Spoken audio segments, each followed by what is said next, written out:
आप सभी का स्वागत है मिशन जामिल यूट्यूब चैनल पर। आज हम जो बात करेंगे जामिल इस्लाम सिटी क्लास 9 के पीआईक्यू सॉल्व करेंगे 2025 सिक्स सेशंस की। ठीक है, इस ये आपका पार्ट 1 है आपका। ठीक है, इसमें हम लोग सोशल साइंस के क्वेश्चन को जो हम लोग सॉल्व करेंगे। ठीक, इसमें जो क्वेश्चन आया 26 question number and social science का क्वेश्चन नंबर फर्स्ट। ठीक है, which event mark the beginning of British rule in India. Bharat में ब्रिटिश शासन की शुरुआत किस घटना से हुई? तो इसका जो करेक्ट ऑप्शन होगा आपका बी, बैटल ऑफ प्लासी। यहाँ से जो है आपकी बिगिनिंग हुई थी ब्रिटिश रूल की इंडिया में। ठीक है, ये जो क्विट इंडिया मूवमेंट है ये महात्मा गांधी के द्वारा शुरू किया गया था। कब? 1942 में। रिवॉल्ट ऑफ 1857 ये कहाँ से शुरू हुआ था? आपका मेरठ में। ठीक है, who was the first governor general of India. Bharat के पहले जनरल गवर्नर कौन थे?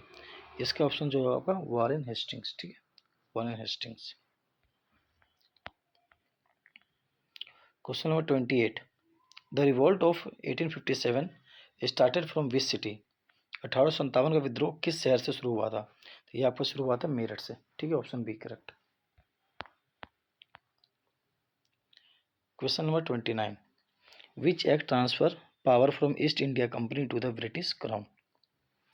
कौन सा अधिनियम ब्रिटिश ईस्ट इंडिया कंपनी से ब्रिटिश क्राउन को सत्ता स्थानांतरित करता है? इसका करेक्ट ऑप्शन हो जाएगा आपका सी, गवर्नमेंट ऑफ इंडिया एक्ट 1858। ये जो मेरठ की क्रांति थी उसके बाद लाया गया था। ठीक है, who founded the Arya Samaj. Arya Samaj की स्थापना किसने की थी? इसका करेक्ट ऑप्शन है Dayanand Saraswati, option B, option B. ठीक है, question number 31, who was the voice of India at the time of the partition of Bengal. इसका हो जाएगा लॉर्ड कर्जन। ठीक है, option B is correct. Bengal विभाजन के समय भारत के वॉइस रॉय कौन थे? Lord Curzon. Question number 32, which movement was launched by Mahatma Gandhi in 1942। देखिए, ये आपका इसका करेक्ट ऑप्शन हो जाएगा बी, क्विट इंडिया मूवमेंट। तो ये जैसे क्वेश्चन नंबर 26 के ऑप्शन में दे रखा था क्विट इंडिया मूवमेंट, तो इसलिए जो ऑप्शन दिए हो इनका भी पता करें कि जो ऑप्शन गलत है वो गलत क्यों है। ठीक है, उनसे भी क्वेश्चन बना देते हैं, है ना। Question number 33, who was the first president of Indian national Congress. भारतीय राष्ट्रीय कांग्रेस के पहले अध्यक्ष कौन थे? इसका करेक्ट ऑप्शन हो जाएगा C, W C Banerjee. 34, which of the following is example of renewable resource. निम्नलिखित में से कौन सा अक्षय संसाधन है?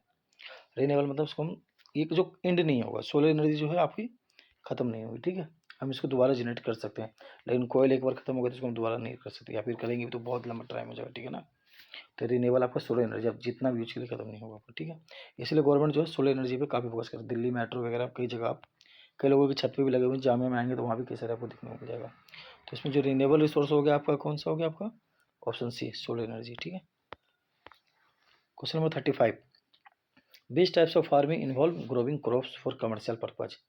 इसका करेक्ट ऑप्शन हो जाएगा बी, कमर्शियल फार्मिंग। निम्न किस प्रकार की खेती में फसलों का व्यावसायिक उद्देश्यों के लिए उत्पादन किया जाता है? बी, वाणिज्यिक खेती। Question number 36, which of the following is not A factor of soil formation. तो सॉइल फॉर्मेशन में देखिए इसका फैक्टर जो टाइम भी होते हैं, ऑर्गेनिक मैटर भी, क्लाइमेट भी। जो इसका फैक्टर नहीं है वो आपका होगा सॉइल टेक्सचर। लिम्फ मतलब कौन सा मृदा निर्माण का कारण नहीं है? तो मृदा की बनावट जो है ये कारण नहीं है। Which is the largest producer of rice in the world. इसका करेक्ट ऑप्शन होगा ए, इंडिया। पहले चीन था अब इंडिया है। ठीक है ना, तो ये चेंज होते रहते हैं। Question number 38, which of the following is the most populated continent. निम्न में से कौन सा महाद्वीप सर्वाधिक जनसंख्या वाला है? तो इसका करेक्ट ऑप्शन हो जाएगा एशिया। सबसे अधिक जनसंख्या वाला भी है, प्लस में सबसे बड़ा भी है। क्योंकि जो दुनिया के जो पॉपुलेटेड कंट्री है जिनमें अधिक जनसंख्या है वो चाइना और इंडिया, ये दोनों कहाँ आता है? आपका एशिया में ही आते हैं। ठीक है, question number 39, which of the following is example of human made resource. जो ह्यूमन के द्वारा बनाए गए हुए निम्न में से कौन सा मानव निर्मित संसाधन है? देखिए मिनरल जो है नेचुरली में फाउंड होता है। ठीक है, फॉरेस्ट भी, वाटर भी एंड बिल्डिंग। बिल्डिंग हम लोग खुद बनाते हैं। तो इसमें ऑप्शन करेक्ट क्या हो जाएगा आपका सी इमारतें। Question number 40, which of the flowing industry is classified based on the raw material. निम्नलिखित में से कौन सा उद्योग कच्चे माल के आधार पर वर्गीकृत किया गया है। तो देखिए, on the basis of raw material जब हम इंडस्ट्री क्लासिफाइड करते हैं तो दो टाइप्स के होते हैं, एक होता है एग्रो वेस्ट इंडस्ट्री और एक होता है आपका मिनरल वेस्ट इंडस्ट्री। तो क्या ऑप्शन में दिया हुआ है एग्रो या मिनरल में, इसको एक एग्रो वेस्ट दिया रखा है, कृषि आधारित उद्योग। तो ऑप्शन सी इसका करेक्ट हो गया आपका। ठीक है, ये जो स्मॉल, जैसे कि अभी ये स्मॉल स्केल इंडस्ट्री है, ये होता है इन्वेस्टमेंट के बेसिस पे होता है। ठीक है, और ये ओनरशिप के बेसिस पे पब्लिक ज्वाइंट हो गया आपका। ठीक है, इसका करेक्ट ऑप्शन क्या होगा, सी होगा, कृषि आधारित उद्योग। Question number 41, who is known as the father of Indian constitution. भारतीय संविधान के जनक किसे कहा जाता है। तो इसका करेक्ट ऑप्शन होगा C, doctor B R Ambedkar. Doctor B R Ambedkar. Which part of Indian constitution deal with the fundamental rights. भारतीय संविधान का कौन सा भाग मौलिक अधिकारों से संबंधित है। तो इसका जो पार्ट 3 है ये आपका मौलिक अधिकारों से संबंधित है, पार्ट 3। ऑप्शन बी करेक्ट हो जाएगा, पार्ट 3। ठीक है,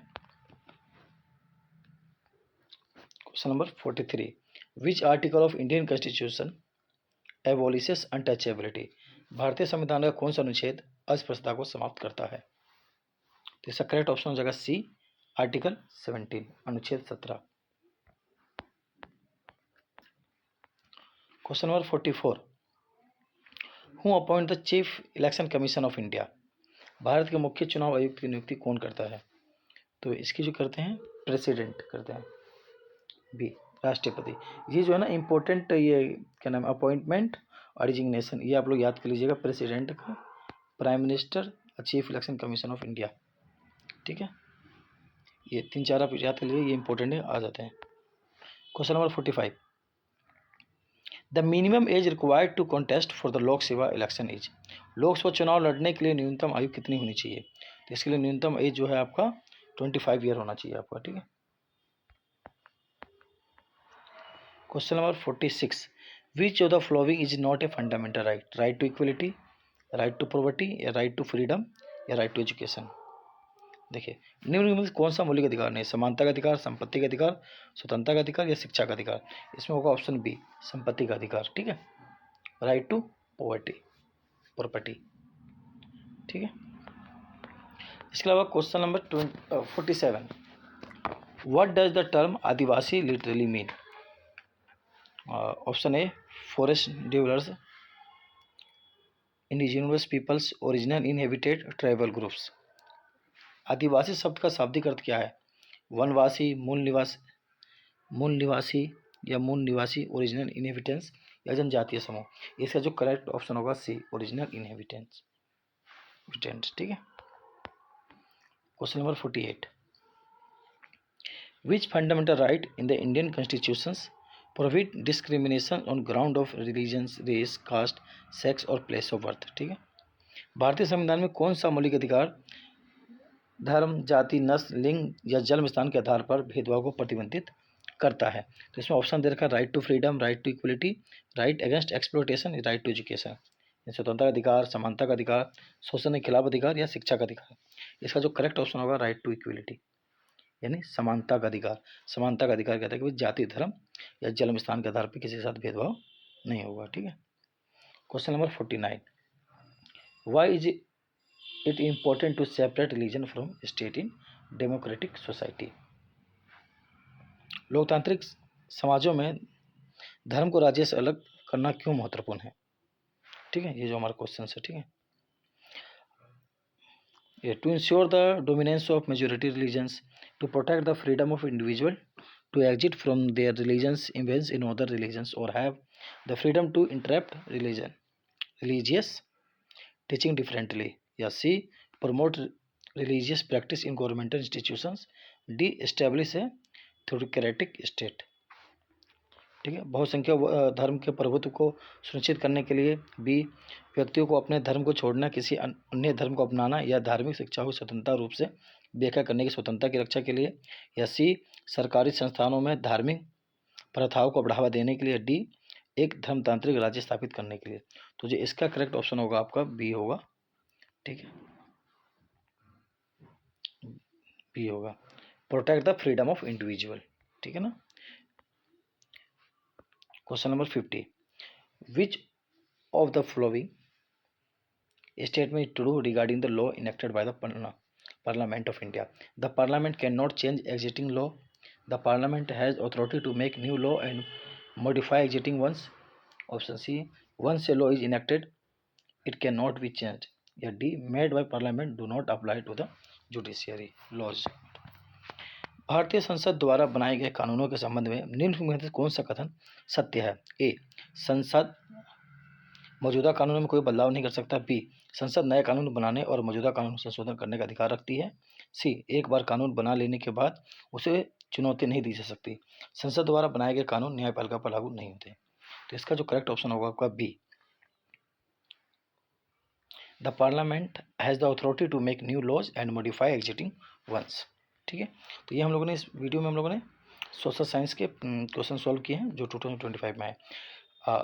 देखिए, आप लोग जामिया की किसी भी इंट्रेंस एग्जाम की तैयारी कर रहे हैं, आप लोग एटलीस्ट 5 ईयर की PYQ जरूर सॉल्व कीजिए।